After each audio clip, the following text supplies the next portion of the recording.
Sebelum melakukan aktivitas seharian, orang-orang di seluruh dunia sudah umum melakukan sarapan di pagi hari untuk mengisi energi. Dan menurut survei, di Indonesia sendiri sekitar 69% masyarakatnya sudah terbiasa untuk sarapan.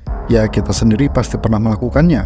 Walaupun cuma sekedar makan donat, bubur ayam, atau nasi uduk sebelum kita berangkat ke sekolah, kuliah, ataupun kerja. Tapi gimana respon kalian kalau ternyata ada seorang jenius ahli manipulasi telah merekayasa kebiasaan sarapan ini untuk kepentingan segelintir orang dan tanpa disadari? Ini bukanlah tuduhan ataupun opini. Faktanya, ini benar-benar terjadi sampai-sampai hasil manipulasinya ini menjadi sebuah budaya di negara adidaya sekelas Amerika. Gimana? Rasanya nggak mungkin kan? Masa iya rakyat Amerika bisa dibodohi bertahun-tahun dan nggak sadar?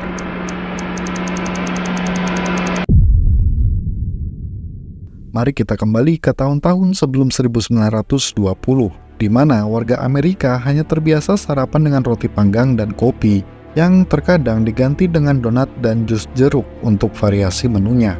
Menu sarapan ini adalah menu umum karena pada saat itu warga Amerika tidak biasa sarapan berat. Hal ini juga dipengaruhi oleh tren yang sedang populer di masa itu, yaitu memiliki badan yang langsing dan ideal. Mereka sangat menghindari menu sarapan menggunakan daging karena khawatir berat badan mereka akan melonjak naik. Sampai akhirnya pada awal tahun 1920-an, sebuah perusahaan bernama Beech-Nut yang bergerak dalam penjualan produk olahan daging mengalami penurunan penjualan produk andalan mereka, bacon. Produk olahan dari daging babi ini adalah penyumbang keuntungan terbesar perusahaan Beech-Nut. Penjualan yang turun secara drastis disebabkan oleh tren masyarakatnya yang takut gemuk menjadi masalah besar bagi perusahaan. Lalu, bagaimana cara mengembalikan penjualan produk yang jatuh karena tidak sejalan dengan tren masyarakat? Tentu saja ini memerlukan solusi besar. Dan solusi itu adalah Edward Bernays yang ditunjuk oleh Beech-Nut untuk tidak hanya mengembalikan penjualan bacon mereka, tapi bahkan meningkatkan penjualannya. Tapi, kenapa Edward Bernays? Memang siapa dia? Edward Bernays adalah ahli propaganda. Dia sangat ahli dalam memanipulasi opini masyarakat. Dan berbekal keahliannya ini, dia mendirikan perusahaan agensi konsultan bisnis dan menjual jasanya untuk memecahkan permasalahan seperti yang sedang dihadapi oleh Beech-Nut. So, bagaimana dia menyelesaikan masalah besar daging bacon Beech-Nut? Edward Bernays melihat peluang pada kebiasaan sarapan untuk meningkatkan konsumsi daging bacon. Tapi, dia harus meruntuhkan tembok penghalang yang besar dan tinggi, karena merubah tren yang sedang populer itu tidaklah mudah. Dan dengan kecerdikannya, Edward Bernays memanfaatkan rasa takut masyarakat dalam hal kesehatan. Dia memulai dengan bertanya kepada dokter di perusahaan agensinya, apakah sarapan berat tinggi protein seperti memakan bacon dan telur lebih baik daripada sarapan ringan? Si dokter menjawab, ya, sarapan berat tinggi protein lebih baik dari sudut pandang kesehatan daripada sarapan ringan, karena tubuh kehilangan energi di malam hari dan membutuhkannya di siang hari. Lalu Edward kembali bertanya, apakah kamu bersedia mengirimkan surat ke 5.000 dokter untuk menanyakan apakah pendapat mereka sama sepertimu? Lalu si dokter pun menjawab, tentu saja dengan senang hati. 5.000 surat pun langsung dikirimkan untuk mengetahui penilaian para dokter-dokter itu, dan hasilnya sekitar 4.500 dokter setuju bahwa sarapan tinggi protein seperti memakan bacon dan telur lebih baik daripada sarapan ringan untuk kesehatan. Edward langsung menjadikan hasil survei ini sebagai sebuah petisi untuk mengubah tren sarapan. Dia membangunkan kesadaran publik dengan cara mempublikasikan di koran secara massal. Setiap media koran mengadopsi headline yang sama. 4.500 dokter mendesak warga Amerika memakan sarapan berat untuk meningkatkan kesehatan, dan isi beritanya dibanjiri informasi bahwa tidak ada makanan yang jauh lebih sehat dan lezat daripada bacon dan telur. Dan setelah kabar ini beredar luas di masyarakat, perusahaan Beech-Nut pun otomatis mengalami lonjakan penjualan bacon secara masif, sebuah pencapaian yang tidak pernah dialami Beech-Nut sebelumnya. Dan di sini Edward Bernays tidak hanya menciptakan tren. Menu sarapan pagi dengan daging bacon dan telur telah menjadi budaya bagi orang Amerika. Hingga hari ini, 70% pasokan daging bacon di Amerika dihabiskan di meja makan untuk sarapan. Ini semua membuktikan betapa ahlinya seorang Edward Bernays memanipulasi pikiran publik. Keahliannya dalam propaganda dijadikannya senjata untuk menaikkan penjualan sebuah produk. Mungkin sekarang kita mengenal apa yang telah dilakukannya ini sebagai strategi marketing. Dan salah satu kisah suksesnya adalah bagaimana Edward Bernays mampu membuat para wanita merokok untuk meningkatkan penjualan Lucky Strike. Dan di video ini akan saya bahas bagaimana strategi Edward Bernays memanipulasi pikiran perempuan-perempuan di Amerika agar mau menghisap rokok. Tapi sebelum itu, kita akan bahas terlebih dahulu latar belakang dari Edward Bernays. Bagaimanakah perjalanannya dari mendapat gelar Bapak Hubungan Masyarakat hingga dinobatkan sebagai salah satu dari 100 orang paling berpengaruh di Amerika. Selamat datang di Stories.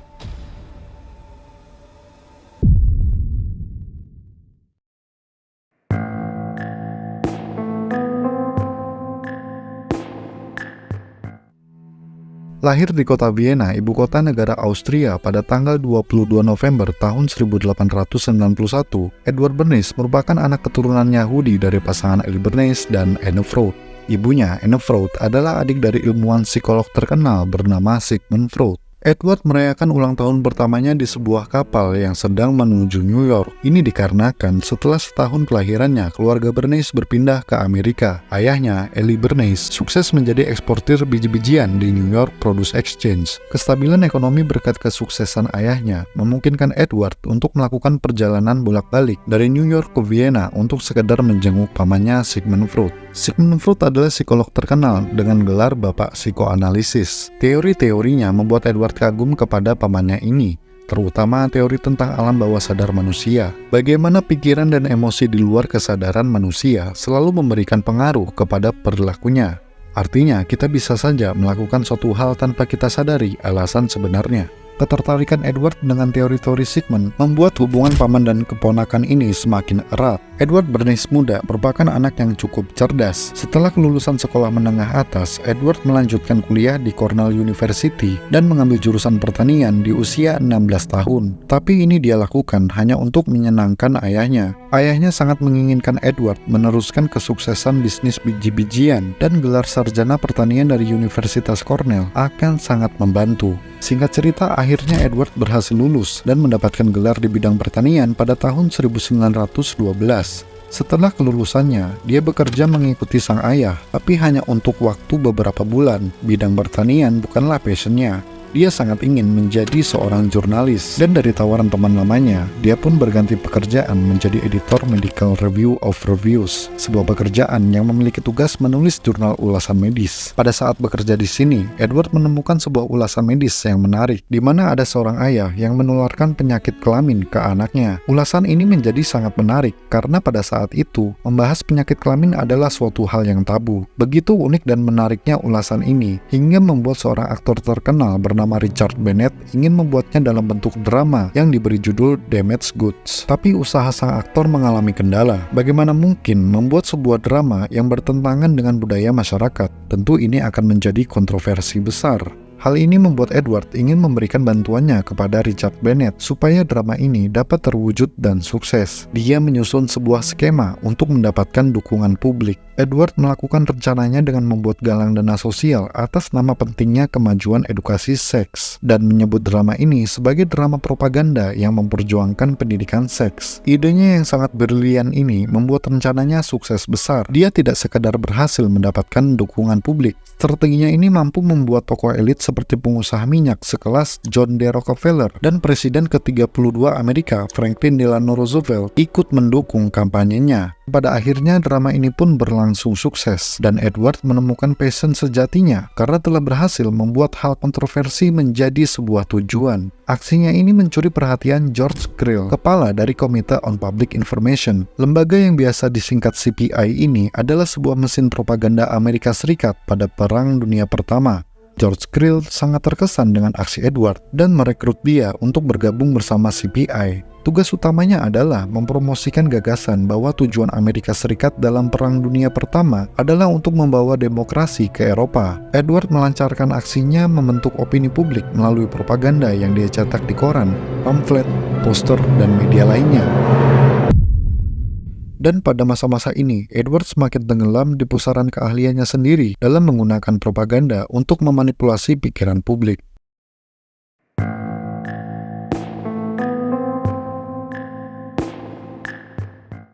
Berakhirnya Perang Dunia Pertama pada tahun 1918 membuat Edward bertanya-tanya, apakah propaganda yang sangat efektif pada masa perang dapat dimanfaatkan di masa-masa damai? Berbekal pengetahuan dari pamannya dan pengalamannya selama di masa perang, dia mendirikan sebuah perusahaan konsultan bisnis bersama seorang jurnalis bernama Doris E. Fleischmann, seorang perempuan yang nantinya akan dia nikahi dan menjadi istrinya. Edward mengembangkan pendekatan yang dia juluki sebagai The Engineering of Consent, atau bisa diartikan menjadi rekayasa persetujuan. Dia menjual jasanya untuk mengontrol dan mengatur perilaku publik sesuai dengan keinginan dan tanpa sepengetahuan mereka. Dia tidak melakukan kampanye marketing yang telah umum dilakukan perusahaan dan brand saat itu. Upaya strategi marketing saat itu pada umumnya adalah dengan memberikan pesan ke pikiran rasional masyarakat agar mendorong perilaku untuk membeli. Sedangkan strategi Edward lebih condong untuk menciptakan suatu keadaan agar publik merespon dengan melakukan suatu perilaku sesuai yang diinginkan. Selama di masa perang, propaganda telah mendapatkan penilaian negatif. Edward memilih menggunakan istilah public relation atau bisa diartikan sebagai hubungan masyarakat untuk menjalankan bisnisnya. Berkat keahliannya memanipulasi opini, bisnis ini pun sukses besar. Daftar kliennya tidak main-main, mulai dari perusahaan sekelas General Electric, perusahaan media besar seperti CBS, dan bahkan politisi sekelas Calvin Coolidge pun ikut menggunakan jasanya untuk memenangkan pemilu di tahun 1924. Kiprah Edward Bernays telah menjadi legenda, dan salah satu yang menarik adalah ketika dia membantu perusahaan American Tobacco Company untuk meningkatkan penjualan brand rokok mereka bernama Lucky Strike. Kisahnya berawal pada tahun 1928, sudah 8 tahun sejak proses disahkannya Amandemen ke-19 di Amerika. Amandemen ke-19 ini sangat penting untuk kesetaraan gender karena bertujuan untuk memberikan hak pilih suara pada perempuan, yang mana sebelumnya setiap negara bagian di Amerika melarang perempuan memiliki hak pilih suara. Amandemen ini adalah langkah penting untuk mewujudkan kesetaraan gender di mata hukum dan sosial, tapi nyatanya pada saat itu masih banyak ketimpangan sosial yang terjadi antara perempuan dan laki-laki, dan salah satunya adalah kebebasan untuk merokok. Pada saat itu, perempuan yang merokok diidentikan dengan wanita rendahan dan bahkan setara dengan pelaku prostitusi. Hal ini menyebabkan hubungan rokok dan wanita menjadi hal yang tabu di kehidupan sosial Amerika saat itu. Para perempuan hanya bisa melampiaskan keinginan merokok mereka di dalam rumah.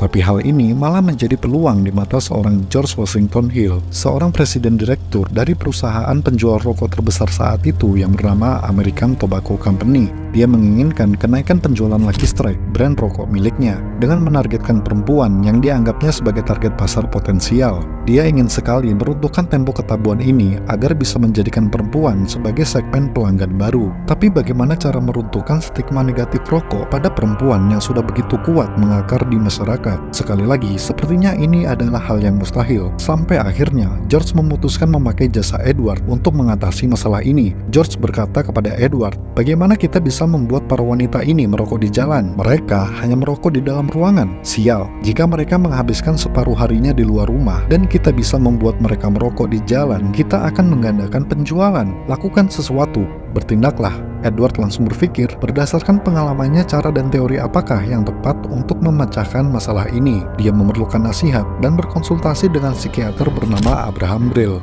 Abraham Brill adalah psikoanalisis pertama yang membuka praktek di Amerika dan merupakan penerjemah bahasa Inggris pamannya, Sigmund Freud. Edward berkonsultasi dengan bertanya, apakah dasar dari psikologis wanita yang menginginkan untuk merokok? Abraham menjawab, merokok adalah bentuk kebebasan dan kemandirian dari sosok pria yang angkuh. Bagi Edward, jawaban ini sangat masuk akal, karena di masa itu, para wanita sangat menginginkan kesetaraan di antara laki-laki dan perempuan. Dan berbekal wawasan ini, rencana Edward pun mulai terbentuk. Dia akan membuat sebuah kampanye rokok sebagai obor kebebasan perempuan. Dan di Amerika, hanya ada 2 hari yang paling melambangkan kebebasan. Hari yang sangat pas untuk melakukan aksi kampanyenya.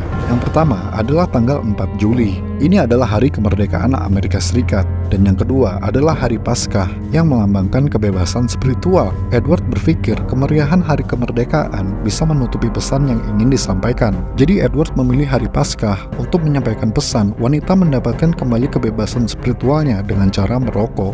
Dia percaya bahwa kalangan muda yang membenci penindasan atas dasar jenis kelamin mau dibujuk untuk mengkampanyekan kebebasan mereka di depan umum.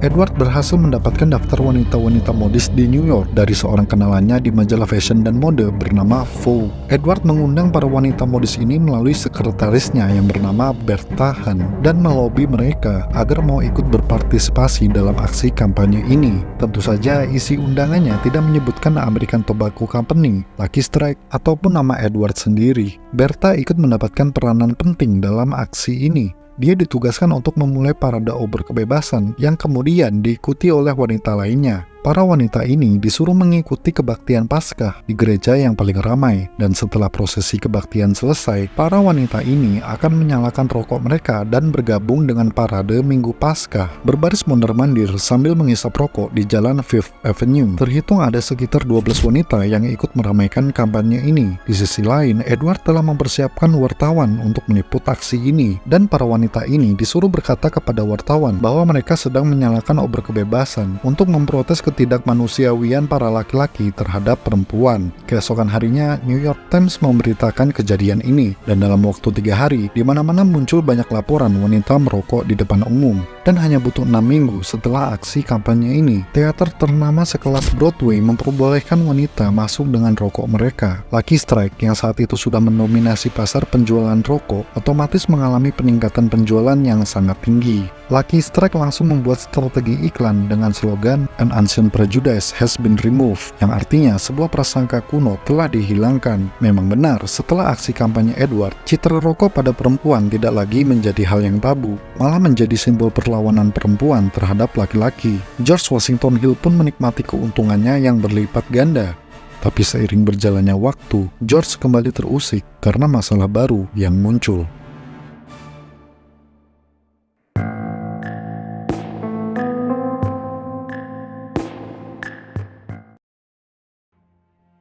Pada tahun 1930-an, saat norma sosial sudah berubah dan wanita merasa lebih nyaman untuk merokok di depan umum, American Tobacco Company kembali mendapat tantangan masalah baru: warna. Para perempuan menganggap warna hijau khas Lucky Strike saat itu telah ketinggalan zaman dan tidak lagi modis. Tentu saja ini menyebabkan penurunan penjualan Lucky Strike karena para perempuan lebih memilih brand dengan warna kemasan yang lebih gampang untuk dipadu-padankan dengan warna pakaian mereka. Tapi daripada merubah warna kemasannya, Mr. George Washington malah menyediakan uang cash $25.000 dan memberikannya kepada Edward untuk membuat warna hijau menjadi warna tren yang modis. Edward pun dengan senang hati melakukannya. Edward langsung memutuskan untuk membuat pesta sosialita yang dia beri nama The Green Ball. Dari namanya saja sudah bisa dipastikan bahwa ini akan menjadi pesta yang serba hijau. Edward membuat pesta ini untuk mengumpulkan dana yang nantinya akan disumbangkan, dan seperti biasa, Edward tidak ingin terlibat langsung dalam aksinya. Dia membujuk seorang perempuan bernama Narcissa Cox, pemimpin dari New York Infirmary for Women and Children, untuk menjadi tuan rumah The Green Ball.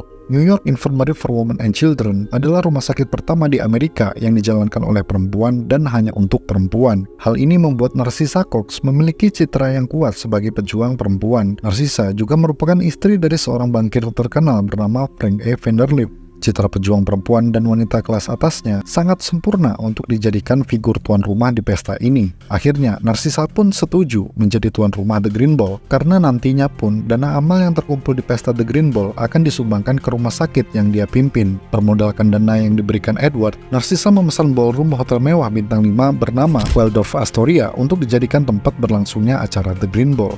Dia juga menyebarkan undangan ke setiap media-media koran yang mempunyai nama besar, dan ini hanyalah langkah awal Edward untuk menjadikan warna hijau sebagai tren. Sebelum pesta ini diadakan, Edward menghubungi para pemimpin perusahaan busana tekstil untuk mengadakan pertemuan. Di dalam pertemuan itu, Edward berkata, Tuan-tuan, hijau akan menjadi warna mode di musim gugur tahun ini. Karena mereka mengetahui seberapa menakjubkan sepak terjang seorang Edward Bernays, mereka pun takut produk busana mereka tidak laku karena tidak sejalan dengan rencana ini. Akhirnya mereka pun setuju untuk menjadikan warna hijau sebagai warna mode fashion untuk musim gugur di tahun itu. Tidak cukup sampai di sini, Edward kemudian mengundang para desainer fashion untuk makan siang. Sebuah makan siang mewah dengan menu hidangan serba hijau yang dia sebut sebagai Green Fashion Fall Luncheon, atau bisa diartikan menjadi makan siang musim gugur mode hijau. Dalam makan siang ini, Edward ingin menyampaikan pesan ke alam bawah sadar betapa indah dan pentingnya warna hijau. Dalam makan siang ini, Edward juga mengundang kepala departemen seni dari Hunter College untuk memberikan pidato yang diberi judul Green in the Work of Greatest Artist.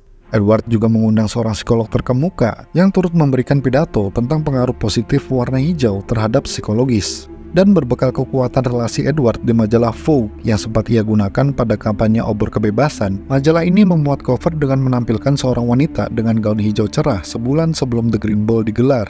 Sehari setelah pesta The Green Ball, majalah Times memuatnya sebagai artikel. Dan semua rangkaian aksi Edward ini otomatis membuat warna hijau menjadi tren mode di musim gugur tahun itu. Dan Mr. George Washington Hill kembali memanen keuntungan besar dari penjualan Lucky Strike. Dari kisah ini, Edward Bernays membuktikan kekuatan sebuah propaganda. Edward yakin mengorganisir pemikiran masyarakat adalah elemen penting dalam demokrasi. Ini dapat ditujukan untuk kepentingan sosial maupun antisosial. Hal ini dia sadari ketika salah satu karyanya, buku yang berjudul Crystallizing Public Opinion, dijadikan sebagai dasar propaganda Nazi untuk menyebarkan pemahaman anti-Yahudi. Bukunya ini menginspirasi menteri propaganda Nazi yang bernama Joseph Goebbels. Joseph Goebbels juga sangat kagum pada pemikiran-pemikiran Edward Bernays. Tutup usia pada tanggal 9 Maret tahun 1995, Edward Bernays, walaupun namanya tidak begitu dikenal publik, majalah Life menobatkannya sebagai salah satu dari 100 orang paling berpengaruh di Amerika dan diberi gelar The Father of Public Relations.